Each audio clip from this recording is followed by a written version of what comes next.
Hello champions, welcome to origin. मेरा नाम Prince Kumar है और आप सभी का ओरिजिन में बहुत बहुत स्वागत है। इस वीडियो लेक्चर के थ्रू हम अपने क्लास 8 के सिविक्स में से चैप्टर नंबर फर्स्ट को स्टार्ट करने वाले हैं, जिसका नाम है द इंडियन कॉन्स्टिट्यूशन।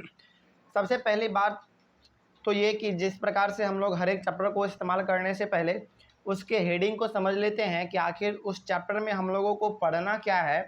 इसी के बारे में हम लोग पहले जानेंगे कि आखिर द इंडियन कॉन्स्टिट्यूशन का मतलब क्या है ना। कुछ इंट्रोडक्शन हम लोग ले लेंगे अपने इस चैप्टर का।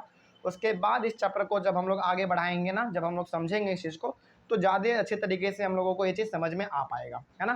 तो सबसे पहले हम लोग कुछ इंट्रोडक्शन हमारे लिए यहाँ पे लिखे हुए हैं, इसके बारे में पहले जान लेते हैं। देखिए, द इंडियन का तो मतलब आपको समझ में आता है, जो लोग इंडिया में रहते हैं उसको हम लोग इंडियन कहते हैं। जैसे जो लोग नेपाल में रहते हैं उसको हम लोग नेपाली कहते हैं, है ना। जो लोग श्रीलंका में रहते हैं उसको हम लोग श्रीलंकन कहते हैं। उसी प्रकार जो पाकिस्तान में रहते हैं उसको हम लोग पाकिस्तानी कहते हैं। बांग्लादेश वाले को बांग्लादेशी कहते हैं, है ना। तो इसी प्रकार से इंडिया में रहने वाले लोगों को हम लोग क्या कहेंगे, इंडियन कहेंगे। लेकिन यहाँ पे लोगों के लिए इंडियन नहीं लिखा गया है, यहाँ पे लिखा गया है इंडियन कॉन्स्टिट्यूशन के लिए। मतलब ये कि इंडिया का जो भी सामान होगा हम लोग उसको क्या कहेंगे, इंडियन कहेंगे, है ना।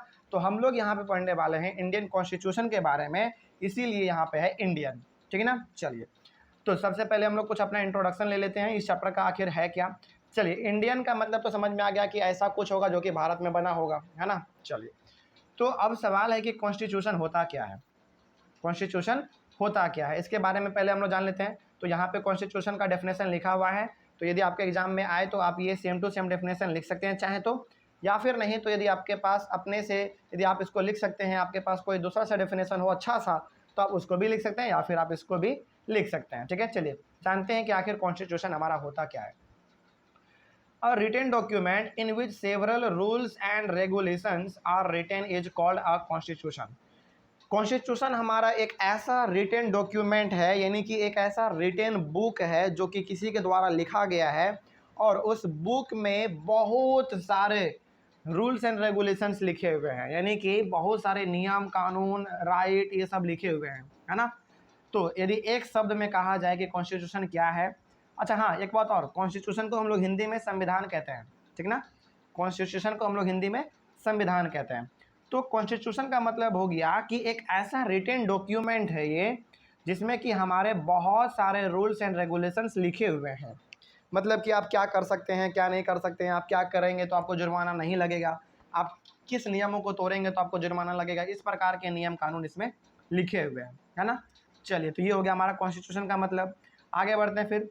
Rules and regulations are made so that people can live and work together in a smooth and systematic way. तो अब सवाल ये है कि कॉन्स्टिट्यूशन को लिखा क्यों गया, कॉन्स्टिट्यूशन हमारे सामने लाया क्यों गया। यदि ये एक रिटन डॉक्यूमेंट है तो ये हमारे सामने क्यों लाया गया। देखिए, इसलिए लाया गया ना, क्योंकि आपको मालूम है कि जो नियम कानून होते हैं हमारे, जो रूल्स एंड रेगुलेशंस हमारे होते हैं, वो सभी के लिए बने हुए होते हैं, है ना। जैसे मान लीजिए, यदि नियम ये है कि यदि आप बाइक चलाएंगे रोड पर तो आपको हेलमेट पहनना पड़ेगा, तो ये नियम किसी एक इंसान के लिए तो नहीं है ना, हर एक इंसान के लिए ये नियम है। तो वही बात यहाँ पे है कि रूल्स एंड रेगुलेशंस यानी कि नियम और कानून इसलिए बनाया जाता है ताकि हर एक प्रकार के लोग उसको माने, हर एक प्रकार के लोग आपस में मिलजुल के रहे, है ना, देश में शांति का माहौल बना रहे, इसीलिए हमारे नियम कानून लाए जाते हैं। जैसे मान लीजिए, यदि ये नियम कानून हमारे यहाँ पे नहीं रहता कि जो भी इंसान किसी का मर्डर करेगा या फिर किसी को यदि गंदे तरीके से पीटेगा उसके ऊपर सजा होगा, इस प्रकार का यदि नियम नहीं रहता तब तो हर कोई एक दूसरे को पीटता, हर कोई एक दूसरे को जान से मार देता, है ना। लेकिन यहाँ पे नियम है, नियम ये है कि आप किसी का जान नहीं ले सकते हैं। यदि आप जान लेंगे तो हो सकता है कि उसके खिलाफ कार्रवाई हो जाए, है ना। तो मतलब ये हो गया कि नियम कानून इसलिए बनाया हुआ है कि ताकि सभी लोग आपस में एकजुट मिल के रह सके, किसी भी प्रकार का यहाँ पे माहौल को गंदा ना किया जा सके, है ना, यानी कि किसी प्रकार का यहाँ पे लड़ाई पीट ना हो, इसीलिए तो हमारा नियम कानून बनाया जाता है ना। जैसे मान लीजिए, यदि स्कूल का हम लोग एग्जाम्पल ले, तो यदि स्कूल में प्रिंसिपल सर कह दिए कि क्लास में एक शब्द भी हल्ला नहीं होना चाहिए, तो नहीं होना चाहिए, सही बात है। यदि होगा तो हो सकता है कि प्रिंसिपल सर आपको सजा दे दें। तो नियम कानून किस लिए बनाया जाता है, ताकि शांति का माहौल हमारे सामने बना रहे, है ना। चलिए आगे बढ़ते हैं फिर। Doctor Bhimrao Ambedkar is known as the father of the Indian constitution. तो अब सवाल फिर से ये है कि यदि ये हमारा एक इंडियन कॉन्स्टिट्यूशन एक रिटन डॉक्यूमेंट है, यानी कि यदि एक ये हमारा बुक है, तो ये बुक किसने लिखा, जैसे यदि कोई बुक होता है ना तो वो किसी न किसी इंसान ने लिखता है ना। तो यदि इंडियन कॉन्स्टिट्यूशन है जिसमें कि हमारे अलग अलग नियम और कानून लिखे हुए हैं, तो ये बुक लिखा किसने? ये बुक लिखा डॉक्टर भीमराव अंबेडकर ने। किसने लिखा? डॉक्टर भीमराव अंबेडकर ने लिखा। और डॉक्टर भीमराव अंबेडकर को हम लोग father of the Indian constitution भी कहते हैं, यानी कि भारतीय संविधान का पिताजी, पिता कह सकते हैं आप, भारतीय संविधान का पिता। जैसे हमारा फादर ऑफ नेशन है ना महात्मा गांधी, उसी प्रकार से हमारा फादर ऑफ इंडियन कॉन्स्टिट्यूशन कौन है? डॉक्टर भीमराव अंबेडकर। तो डॉक्टर भीमराव अंबेडकर एक ऐसे इंसान थे जिन्होंने कि इंडियन कॉन्स्टिट्यूशन को लिखा और पूरा भारत उसको मानता है। जो भी उसमें नियम कानून लिखे हुए हैं पूरा भारत उसको मानता है, ठीक ना। तो ये हो गया हमारा इंडियन कॉन्स्टिट्यूशन।